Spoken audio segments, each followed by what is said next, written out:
Are you ready? The Cornelia Stephanie Show. Wake up to love, your call to action. Join Cornelia as she empowers others to live heaven on earth. Cornelia teaches listeners how to be the authority over yourself, embracing your inner guru. Feel yourself uplifted into limitless expansion, integrating ease and grace in a changing world. This show will cover topics such as unconditional love, your physical body, how to be in extraordinary relationships, create financial and emotional wealth, embracing entrepreneurship in the new earth.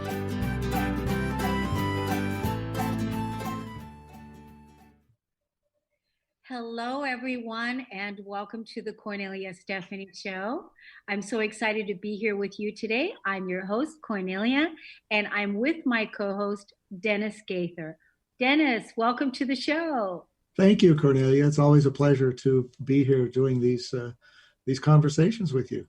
Yes, it's an honor and a pleasure to be with you, and we're so delighted to have you here with us because you always bring us these wonderful timely, that's the good word right there, timely topics that we can use right now as we are living heaven on earth, even though we know that on the outside it doesn't seem like we are, but everything happens within, right?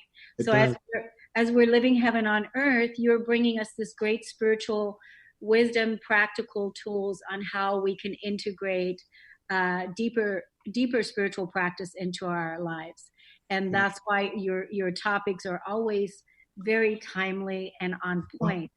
And I'd like to say a little bit about the timeliness of this particular topic, because there's a lot of things going on about polarization, about racism, about COVID-19. And a number of people have stressed it's just really important just to hear each other, just to listen to each other.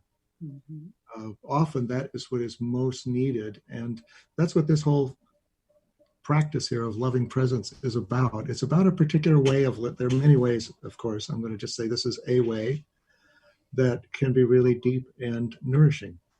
So I'm happy to share it with you. Yep. Yeah, and so I didn't use the title yet, but the title of today's show is The Art of Loving Presence. And that's what we're going to get into today.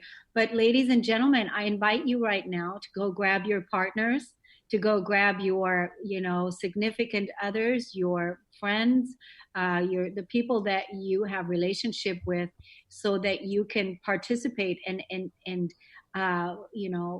listen to ways that can really strengthen your relationship by practicing this loving presence. And Dennis and I are going to he always has us do these wonderful exercises. We'll do a little bit of that at the end, which is fun. And so, but for now, why don't we start, Dennis, with you telling us, defining what exactly is loving presence? Okay. Well, I'm going to start with actually a little story and a little poem here too. This is a little short poem that we actually often use in our loving presence trainings in Hakomi. And it goes like this. It says, nothing else matters half so much to reassure one another, to answer each other. Everyone has inside himself, what shall I call it? A piece of good news. The practice of loving presence is about actually noticing that piece of good news, but actually letting ourselves be nourished by it. Mm. But I want to tell you a little story. This happened, it just, kind of came to mind as I was thinking about this. And it happened a few years ago, a number of years ago, and it was involved as part of the preparation for a project overseas. It was with Global Citizen Journey. We've talked about those projects before. This one happened to be the very first one. It was going to Nigeria, to the Niger Delta. Mm. And it was an area where there had been a lot of conflict, and we knew that. And so there was a certain anticipation. We were building a library there, finishing a library, but there was also a lot of just fostering connection with ourselves and getting to know each other, and very multifaceted with about 15 North Americans and similar number of Nigerians from different parts of Nigeria. But where the loving presence comes in, not only with a practice that we used there, but in anticipating this, there was a certain amount of fear about doing this. There was a certain, part of it was kind of excitement, kind of adventure, but then there was a little bit of whoa, a little of both. And so at one of our meetings before that, we did a little process that I led. And part of it was just to everybody say what you're afraid about and put it up there. We put it all on a board. And some of it was about personal safety, but a lot of it was just about, gee, am I up to this task? Can I do this right? Am I going to be insensitive? So there was kind of getting those out, but then divided up into pairs. One person's a listener, one person's a speaker. The speaker's job here is just to talk about whatever your fear is. Then there's a listener, and the listener is just listening in what we call loving presence, which is just a way of just being fully present, not saying anything, not fixing, not making any interventions or advice giving, but not only just quietly, passively listening, not just engaging with the words, but connecting in a deeper kind of way, really looking for and finding something nourishing. And in this case, often it was just being inspired by the courage or the determination or the willingness, and then really taking in that experience of nourishment as the listener and noticing how that impacts the relationship. The effect that it had was quite something. The whole energy of the whole group was just changed completely after we'd completed that, and the fear just kind of faded to the background. It was, there's things we need to take into account. There was an ease, nothing but just simply talking about whatever it is that was on our mind, but then being received by someone who's actually being nourished by us as we're doing that. Mm. So loving presence is actually, it's a practice about shifting our attention to a kind of an appreciation, but it's simply being with and allowing ourselves to be nourished by something about the interaction with the other, about the person. That might be inspiration is one, is very nourishing, but it also can be like calming. I feel reassured that this person understands me. I feel delighted by their energy. I feel energized myself. And in this particular practice, we would then share with the other person how we were nourished by them. So that's basically the idea of loving presence. Let's say a little bit about that. So it's a little bit different from normal conversation, though, because in normal conversation, we're really mostly attending to the story. And it's not that we ignore the story, but we're really much more interested in the storyteller. And what is it about the storyteller that's nourishing us? And so it's in much of normal conversation, some of our focus, if we're in a place of pain or distress, really we tend to be kind of pretty focused within ourselves. Or I might be, I'm here for you, which sounds good, but can be kind of exhausting after a while. But loving presence is about actually being with both. It's about being fully present with the other person, but also with ourselves, because you're not going to be able to tell if you're being nourished or not if you don't feel what's going on inside yourself at the same time. So it's really an attending to self as well as the other. And that is a practice that is not what is in normal conversation, at least not consciously, but it kind of takes it a step beyond usual conversation. Yeah, I love that. I love it because I practice this loving presence as well. And I know how nourishing it is when you have communication with the other person and you feel actually held, you feel heard, you feel someone's presence is with you, like, you feel gotten. Right. That feeling, and it's a great feeling. And I really feel like this is a wonderful practice for couples, most especially, to bring into their relationship, to just open it up, even with the invitation. Hey, you want to do loving presence right now? Could we have a session of loving presence, or could we have a communication of loving presence? Yes, it's a great way to start and end your day. It's a great practice with coworkers. If they're But you can actually practice loving presence. The practice of loving presence is just letting yourself be nourished in many kinds of interactions. So I might just be going to the store. I might just let myself be nourished by something about someone that I see. I may not directly communicate that with them. If it's not, an appropriate thing to be doing, but I can let myself be nourished anyway. But we teach it and learn it as actually as a practice where we're actually sharing that with shared intention of loving presence. Do you feel that our audience is being nourished about this conversation? Well, I'm certainly feeling nourished, when you kind of light up and smile like that, something smiles inside me. I am kind of nourished by the thought that at least some people might be feeling nourished. So that feels kind of good. I get kind of a nice warm feeling about that. But a lot of my own sense of feeling nourished is about my receptivity to it. So that's one of the things about practicing loving presence is if I'm speaking, I'm not trying to make it nourishing. But as I'm listening, I'm open to the nourishment that's naturally there. And there is always something there. There might be an inner beauty, an inner glow. There might be some way in which someone has faced a challenge in their life that moves me or touches me. There might be something in their smile that kind of lights me up, their sense of humor that opens a little space in me. So or there might be just something even beyond what my senses can perceive. It's just sort of like I just feel a loving presence or just a sense of connection or intimacy that for me, then I start to feel safer. It feels like, okay, now I can open my heart more. My protectors can step back more. So it's about actually, so this practice is really about, interestingly, it's not simply about being loving for somebody. It's about actually receiving. But the result is that the person actually does feel more loved and gotten, kind of organically without trying to do it that way. It's quite almost paradoxical, but what could be more juicy for someone than, wow, this person is really feeling nourished by my being here with them. I mean, what could be more juicy than that, to be able to feel that, to know that? Yes, absolutely. So then we get into situations where there's challenge, where somebody's talking about something that's really challenging for them.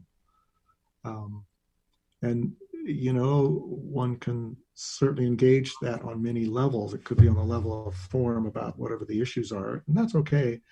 But if one can kind of hold also, there's something about this person whom I disagree with completely, but there's actually something about them that I actually can be nourished by too.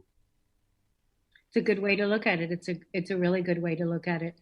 Why don't we take a break, Dennis? And when we come back, we're going to talk about how loving presence affects us differently in relationships. Oh, all righty. Unless you have something else that you want to. No, that's good. Let's take a break. Yep, let's take a break and we'll be right back. Cool. All right.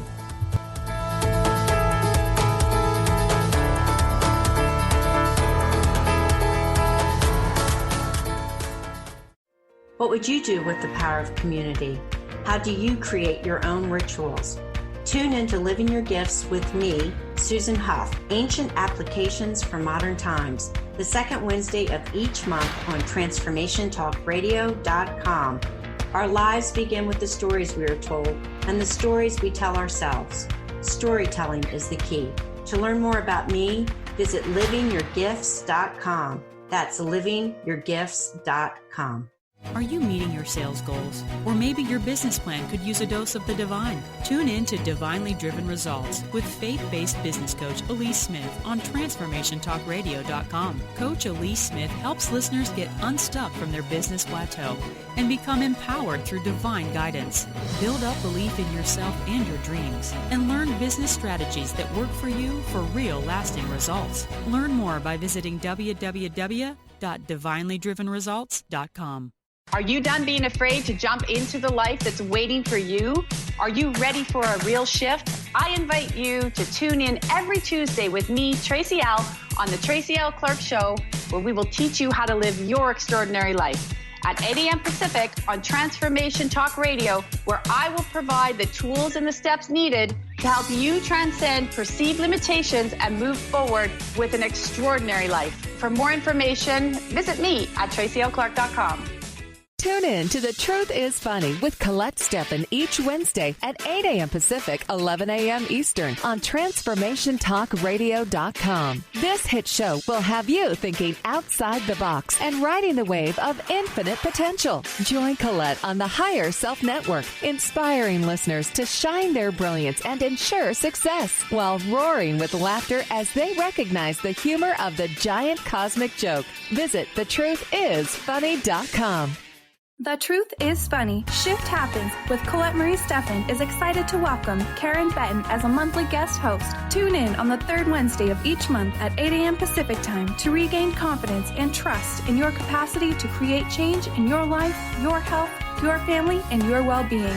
Karen Benton is a mother, nurse practitioner, certified body talk practitioner, Franklin Method instructor, and owner of Limitless Living LLC. For more information about Karen, visit KarenBenton.com.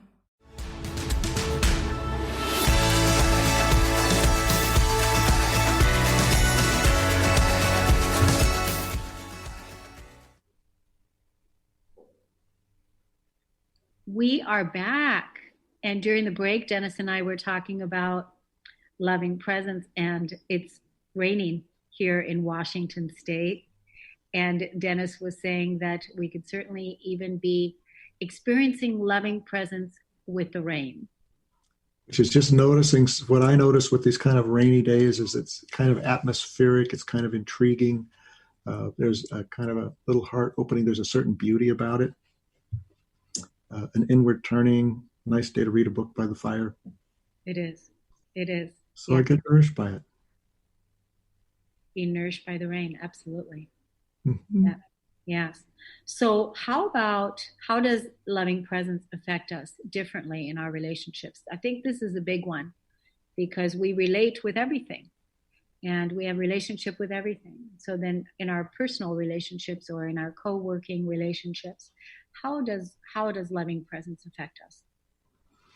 Well, it really can shift the energy. I mean, I'll tell you just a brief little story. This is with a person that I have traveled and done workshops with often, and these were busy for setting things up and doing these things. They were could be kind of intense, and I remember this happened more than once, but it was we were just sort of a little bit at odds and a little bit of tension. Then we realized, oh, you know what? We didn't do loving presence when we started off the day here.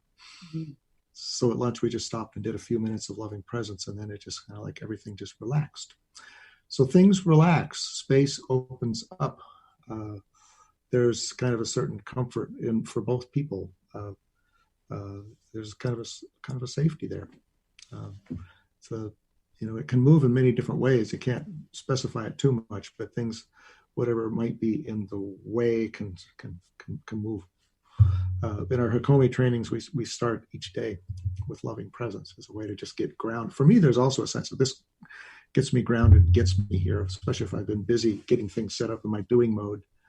It's that practice of sitting down with somebody and just doing loving presence for a few minutes that grounds me, gets me here, and connects me with the other person. Yes, and basically it really brings your full presence here. It's almost kind of like shifting gears with whatever and just being here. It's coming into the present moment. Yes, it is. But it's also for me just being in loving presence, but also then feeling the loving presence of the other person. Mm-hmm. It's really affirming. It's really nourishing. I feel really appreciated. Yes, and I think that's I understand that because even using the words loving presence relaxes the being. Like as soon as I use the words loving presence, I'm relaxed because mm-hmm. I feel this is the intent. This is the intention of this co-creative experience, and I can relax because this is what we're doing, right? Yeah. Well, part of it, there's no agenda. I'm not trying to fix something. I don't have to solve a problem. I'm just being there and just kind of allowing something to come in. That's so nice that we don't have to solve any problems during love and presence. Believe me, I've got a problem solver part that you have to I have to kind of ask it to step back and chill once in a while. But it has its usefulness, but it gets a little overactive sometimes. But loving presence is a good balance for that. Yeah, it's great. It's great. So would you say there are key principles behind loving presence? Well, I think the really key one is that there's always something, really every interaction, if we're open to it, there is something. There is something that can nourish us. And it could be many different things. I mean, it could be, well, inspiration as a common one, but it might have something to do with what the person's talking about, or it might be completely unrelated to that. It could be their smile, the way the light is, the intimacy of the situation that can fill us. So the main principle is a sense of openness, is receptiveness, and it's a receptiveness of just receiving, and it's an intention to. One of the principles that would be mindfulness. This was a very relational mindfulness kind of practice. It's being mindful of myself in relation to another person in that moment, in a way that is really open to something in them that is nourishing. There's always something. I guess always something is some bit of good news is really a key principle. And maybe it has to do with that our essence, there is something really inherently delightful about our essence. And as we open to that, we get closer and closer to that in the other person. And that gets us closer and closer to that essence in ourselves. We're really kind of using that relationship interaction to open ourselves to our own essence. Love that. Yeah. Love that. Mm-hmm. Yeah. Wow. So how did loving presence originate? Well, I have to acknowledge a couple of teachers. The principal one would be Ron Kurtz, who actually was the main creator of Hakomi, and also Donna Martin, who has the most incredible quality of loving presence about her of anybody I've ever encountered. But the story I've heard is that Ron basically just sort of stumbled upon it. A client taught him, basically somebody that he was having some challenge with. And he finally at some point just decided just to sit back, listen, and just find something to appreciate about this person. And so he just did. So he just didn't really pay that much attention to the person's story. It didn't ignore it, but it was mostly focused, is there something about this? And he noticed he felt more relaxed. He wasn't so burned out and frustrated, but also the person started to change too. And so then that became sort of the background practice for Hakomi, is when we don't know what else to do or to start with, we just start with loving presence. One way of saying that is start of the conversation or the interaction.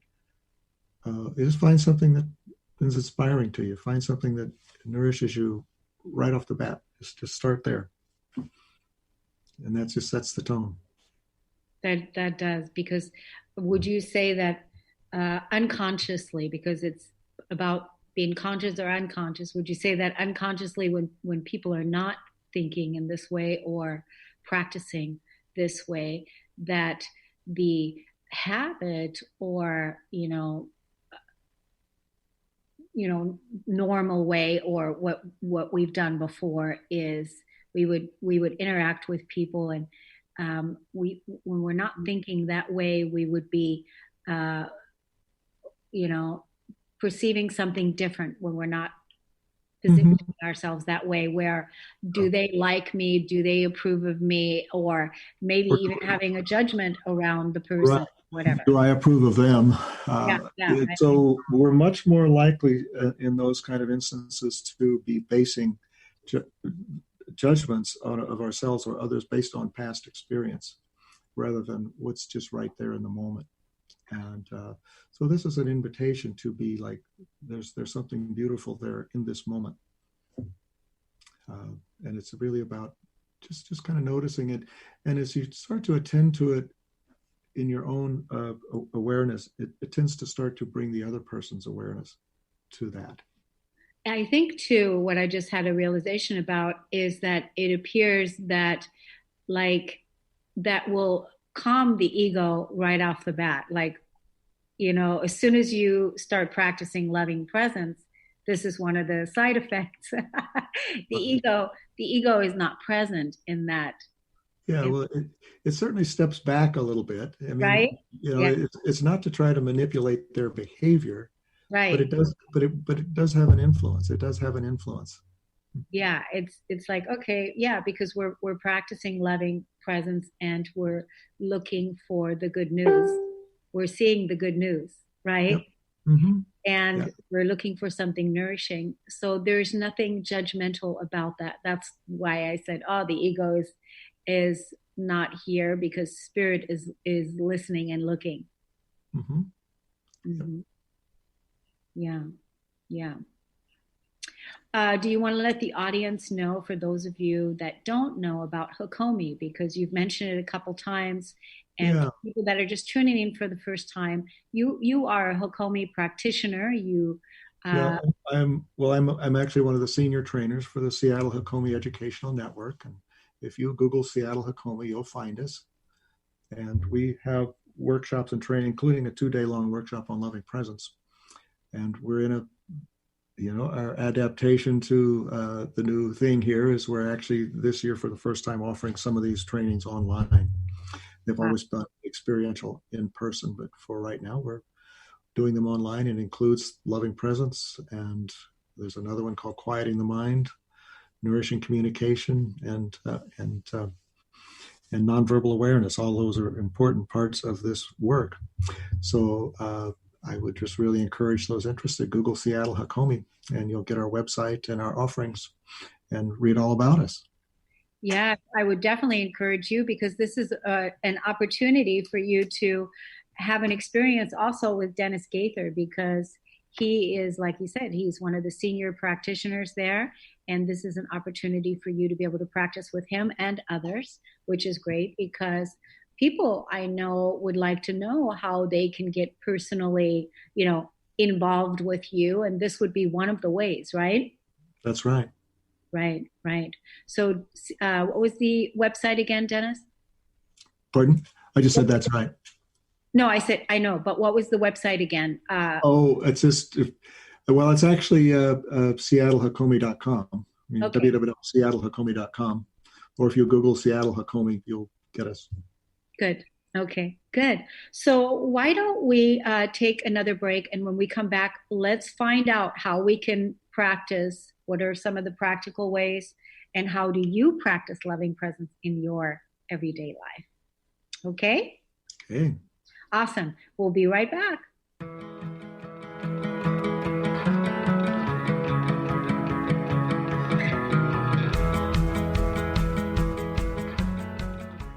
Are you ready to accelerate your wealth and success?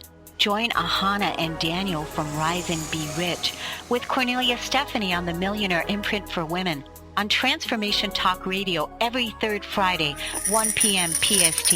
Step out of lack and into your power of creation. Build and grow your wealth. Create prosperous businesses that make a difference. Visit ahanalara.com/RBR show. We remember a time when you could simply form a thought and it would manifest. The harmony was forgotten, but it is returning now.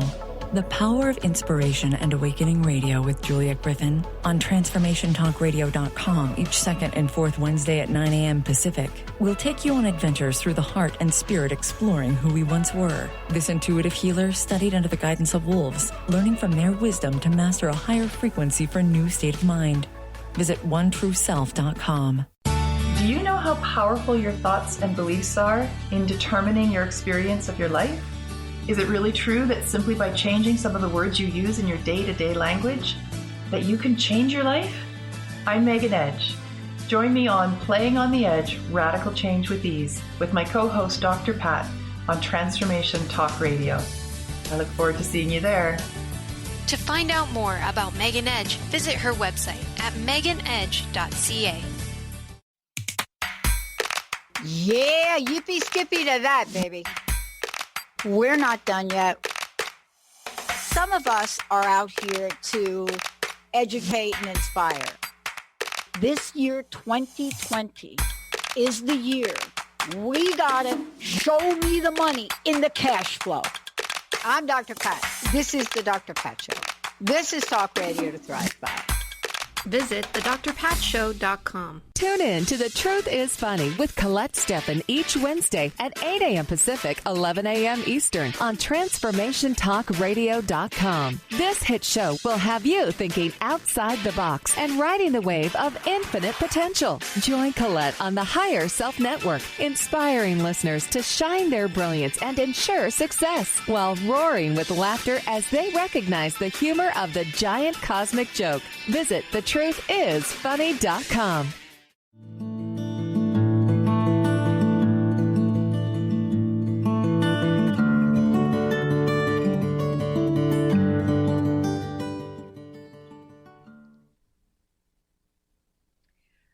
Dennis, how do you use loving presence in practical ways?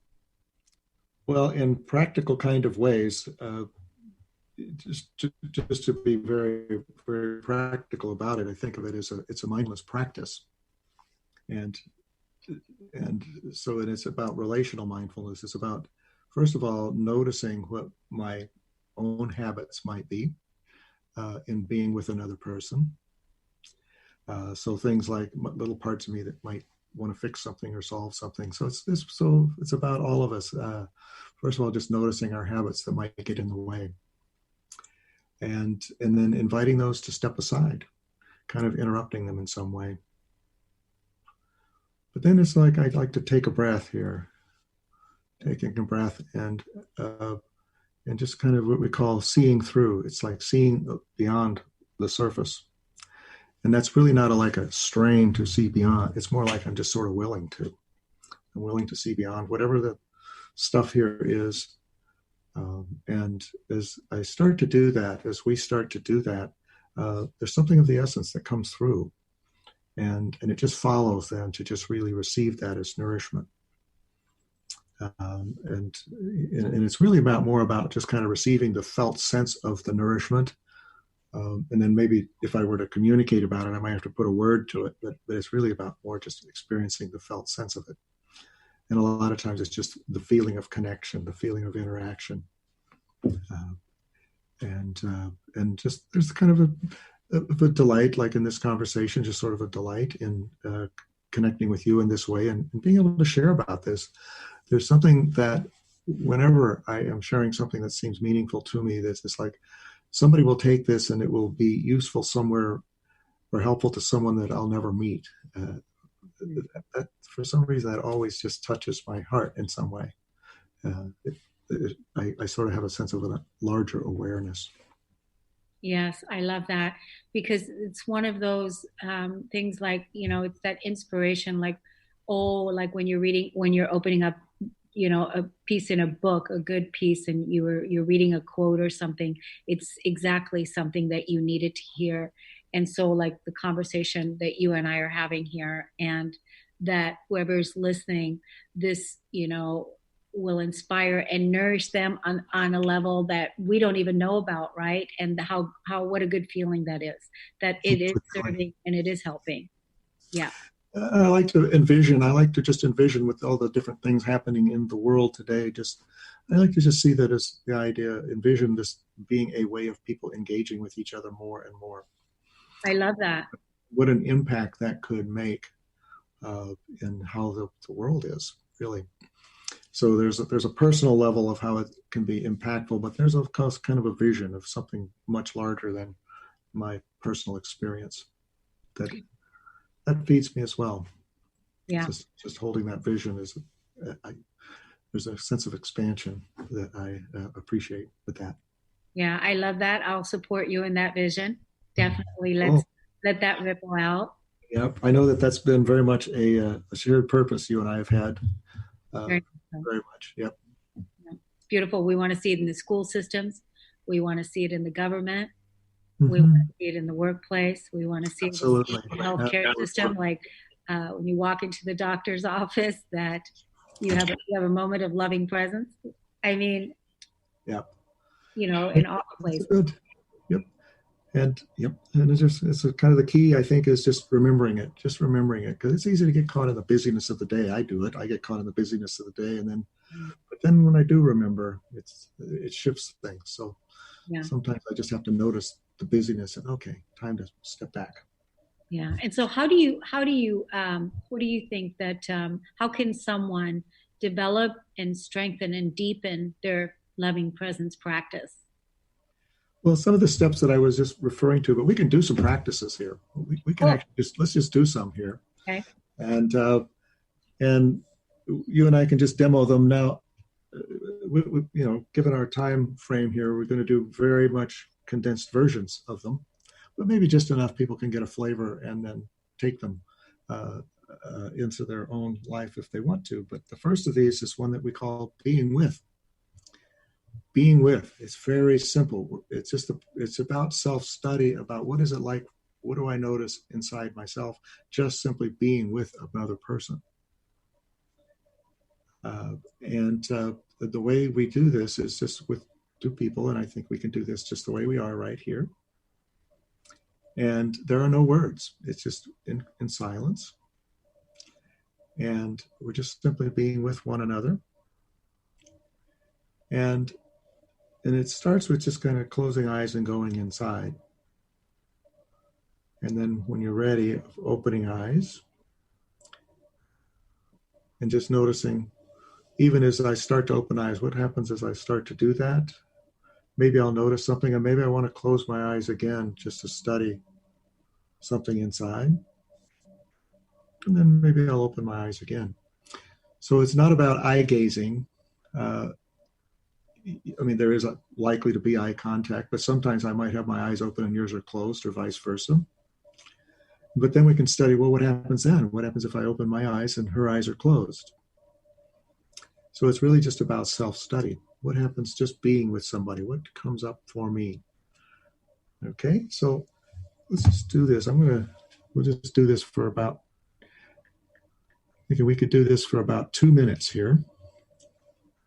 Are we not going to be talking? Are you not going to be talking when we're doing this? Yep, for 2 minutes. You won't be talking for 2 minutes. Yeah. So for those of you that are listening on the podcast, you're still here. Okay. Well, I can shorten it to about a minute. That is kind of a hard, long time. Let's shorten it to about a minute or so. Okay. But I'm going to suggest, if you're actually doing this with someone, to take a lot longer time than that. Oh yeah. 10 minutes or whatever you're comfortable with is a better amount of time. But we're just demoing here. So all right. So we can just go ahead and just begin. So I'm going to close my eyes and stop talking.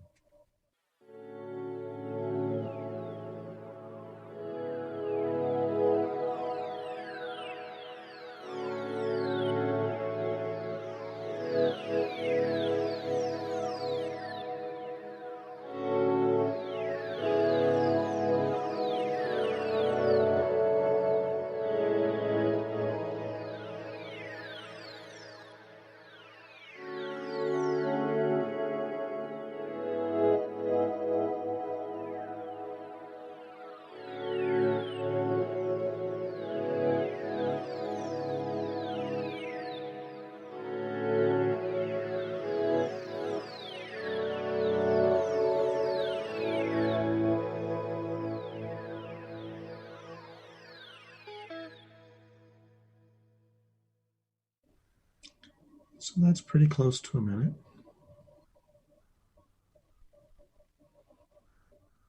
And so sometimes I had my eyes closed and sometimes I opened them and sometimes closed.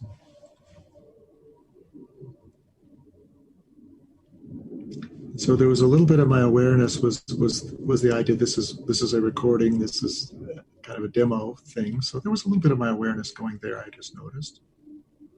I had that. I had a thought that, we're recording, people are listening, I hope they're okay, kind of thing. There was a little bit of that. How long are we going to leave them in the quiet? So I think that might have impacted just simply being with you in that way. But I wasn't there long. It just was a second. I brought myself back. It's like, it's just that brought myself back right here, right now. Yeah. in the state of being, because this was the piece is. Right. And there's no right or wrong way. It's about just discovering whatever. And sometimes the situation in which we're doing this practice will influence whatever we're noticing. So it's just like self-studying. We like to say in Hakomi workshops that we have the smallest police force in the world. There's nobody signs up for it. You can't do it wrong. We can't do it wrong. Whatever you notice coming up, even if it's a lot of distractions and things, okay, that's noticing. That's one of the things, that's just noticing something comes up, just being with someone. Well, isn't that the same thing when we're by ourselves and we're going into meditation and you've got the mind wanting to go and absolutely about things, right? And it's like you have to bring yourself back to the present moment. Just there's the thought. Yeah. So it's really just like that, except we're just adding in the factor of this with another person. Mm-hmm. So it's mindfulness practice with another person, relational mindfulness. Mm-hmm. So let's take this practice we just did just a little bit deeper. And for this part, it probably is helpful to have the eyes open a fair amount of the time, but it's not all the time. But it starts the same way, just being with, no words. Maybe we do need to allow a couple minutes for this, because we move then to then appreciating that as part of our human experience, everyone has experienced challenges. Everyone has had challenges, difficulties, sorrows, losses. And so we just kind of being with the other person with an awareness that this person in front of you has experienced that without knowing what it is. Just with, and see how that affects the filter as you're being with them. That's part two. The third part then is that in spite of that, they've persevered, they've overcome, they've had strength, they've showed strength. They're here, they survive. So there's something very moving about that. So it's in recognizing their strength in overcoming that. And so then we focus on that and notice how that affects the filter. So we're just being with, but now we're intentionally shifting the filters around a little bit. One is the acknowledgement of the human condition. There's been suffering, there's been challenge. And then there is the acknowledging that there has also been strength. There's been perseverance, or even just stubbornness. There's been something that's gotten them through and gotten them here, gotten them doing this kind of stuff. Got it? Hey. All right. So maybe for this one, we probably really should take 2 minutes. But if someone is doing the audio, just listening by audio, maybe if you're with someone, you could do the same thing. Or if you're by yourself, you can just imagine someone you know. Just imagine being with someone you know. And first, just take a few moments of just imagine yourself just sitting, being quietly with them. And then imagine just kind of the awareness that they have had challenges in their life. There's been pain, there's been loss. Seeing how that affects your being with them in your imagination. And then finally, but there's also some strength that's enabled them to get through it, to survive, to overcome. Something that might be inspiring. So just kind of shift the awareness to that and notice how that affects your filter. So since we're doing 2 minutes, we do 1 minute on the challenges part and the 1 minute on the perseverance part. Does that I think it basically, it's just take 2 minutes to kind of move through all those. It's better to not interfere with, it's just kind of move through those at your own pace, basically. Okay. Got it. Okay, yeah.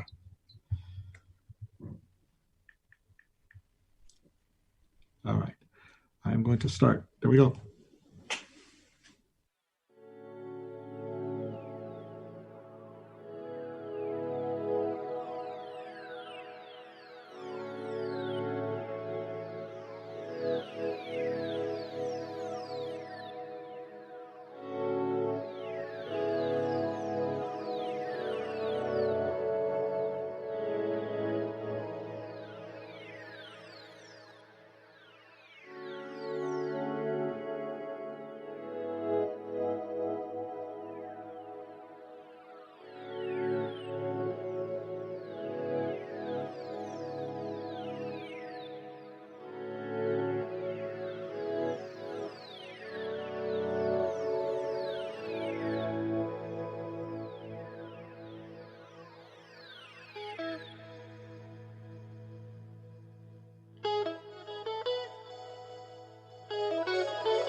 Wow, lovely. So I'll say what I noticed is there were places there where I could feel it early on. There was a deep sense of compassion. There was a kind of a feeling of kind of a sense of some sadness and a sense of compassion and kind of tender feeling. And kind of would close my eyes and go back inside. And one of the places where I opened up, and then there was like a sense of a depth. I felt a real kind of a feeling of going really deep, like wisdom or something behind all that. And so I felt kind of drawn into some deep place with you, without words. And then kind of coming back again. Then there was kind of a sweetness, kind of a tenderness. It seemed like there was a sense of softening as this went by, even in this little time. And finally, kind of a lightness. That it seemed like kind of a shared energy of lightness. That at least that was how I was experiencing it. You're using my words, because the experience that I felt initially at the start was also compassion. Mm-hmm. The compassion was just melting compassion is what I was feeling. And I was there for a while. And after that, it was, there was an opening of softness, and even, melting into the softness. Mm-hmm. Right. And so now I'm in compassion and in softness and just feeling at one with all of that, with you. Mm-hmm. And then when I opened my eyes, I'm looking at you and your face is changing. When you're talking to me about laughter or lightness, what I wanted to start laughing because I saw your face changing. I saw your face changing. Yeah, I saw yours change as well. Yes. It's changing even as we speak. So I started, and so that was the thing about the laughter. I mean, I didn't want to just start laughing, but that's what I was feeling. Mm-hmm. Mm-hmm. So great. Yeah. Great experience. Yeah. So that's called being with 1, 2, 3. So we've done being with it. Okay. It was just very simple. No words, just being with the other person with mindfulness. That's all we did. Yeah. Powerful. But you set the stage, Dennis, because, you set the stage to remind us, which I think is an important piece, is to have the understanding to know that there has been challenges, that there's been suffering, there's been loss. When we can approach and be with another person with that level of understanding, no matter what, again, the ego is quiet. To me right away, it's like, boom, we move straight into compassion. And, you set the stage for that. And then after that, you talked about looking at it from seeing the wisdom, seeing the perseverance, the strength that got that person through those losses and that suffering, which I think is important to note. Mm-hmm. Well, for me, it evoked both a sense of compassion for myself too. Yeah. But also is kind of my own filter of seeing your strength was kind of strengthening for me as well. It was sort of like, it wasn't just you or me, it was like us. Well, and the other thing for me, I had to, because I know you personally, and, and I already have my, way of seeing you. So when that came in a moment, because of how I see you, I think I've shared this with you privately, is in your highest. But being able to even put that aside and just be present with just what is right now and you, without me knowing you in that sense, right. Was also something that I experienced with this. Right. Lovely. And that's key, is to be able to set the history aside and just be present. So the last practice, and we can maybe just do like a minute or two of it, but it would be nice to do the practice called loving presence, even if we just do it very briefly. Okay. I think we have enough. I think we've got about 7 minutes or something left, don't we? No, we don't. We don't. What time do we have? Zach, how much time do we have left? We have about 3 minutes, a little over 3 minutes. Oh, not much, Dennis. Okay. Well, all right. I'll just describe that practice then. Okay. Maybe we can let's do 30 seconds. Okay. Okay. So basically, each person can talk for about half a minute about whatever they want to speak about. The other person's just going to listen and just find something in that 30 seconds that's nourishing. And then we trade roles. So let's see if we can do speed loving presence here. Okay, you go first. Okay. So do you want to speak first or listen first? I will listen. Okay, you'll listen. All right. So I'm just going to, whatever is coming up to mind is I'm actually feeling really quite excited. There's just a little bit of a nervousness too. Wow, this is really fast. But then I'm attending to the rain outside, and it's something actually very soothing and comforting with that. So then I'm taking a breath and just kind of like really taking in the rain. Okay, it's my turn. So you can just say something, whatever came to mind that might have felt nourishing to you, and we'll trade roles. Okay, well, what came to mind is what felt nourishing is the rain, being nourished by the rain. You brought my awareness back to the rain because I'm also hearing it from both sides, from here and here. It's really coming down, and I was nourished by the rain there. And so we have 2 minutes. And so do you want me to go start talking now? Start talking 30 seconds or so. Okay. Just a few seconds worth, and we'll see what comes up. I'm already kind of being nourished by some things, but here, go ahead. What comes up for me is that I'm moving tomorrow, and how relaxed I am. I mean, this is a huge piece. I'm moving households tomorrow. I'm moving my home from this home to another home, and I'm at peace, and I feel really like I got this, and it's all good, even though it's a huge time. So. Okay. And when you said that, something in me just sort of relaxed. It just went boom. Because I get anxious about moving, and I know this has been a stressful change for you, but when you said, and I'm at peace with that or something equivalent to that, I felt something just calm. Yay. So there we go. We did it. We did speed, loving present. You got 1 minute, Dennis, to close I want to out. read a poem to you here. I'm going to read a poem to you here. All right. This is called When Someone Deeply Listens to You by John Fox. When someone deeply listens to you, it's like holding out a dented cup that you've had since childhood and watching it fill up with cold, fresh water. When it balances on top of the brim, you're understood. When it overflows and touches your skin, you're loved. When someone deeply listens to you, the room where you stay starts a new life, and the place where you wrote your first poem begins to glow in your mind's eye. It's as if gold has been discovered. When someone deeply listens to you, your bare feet are on the earth, and a beloved land that seemed distant is now at home within you. Love that poem. Love this practice. Thank you so much for this opportunity. Thanks, Dennis. Always a loving pleasure to have you on and to be with you.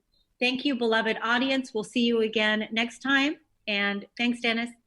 Blessings. Thank you, Cornelia. Bye-bye. Take care. Bye-bye. You've been listening to the Cornelia Stephanie Show, Wake Up to Love, your call to action. Tune in each week on Transformation Talk Radio. Cornelia's joy is to engage others in practical ways, showing us how to live in the new earth in harmony with our true nature. For more information on Cornelia and her extraordinary work, or to listen to past shows, go to her website at corneliastephanie.com.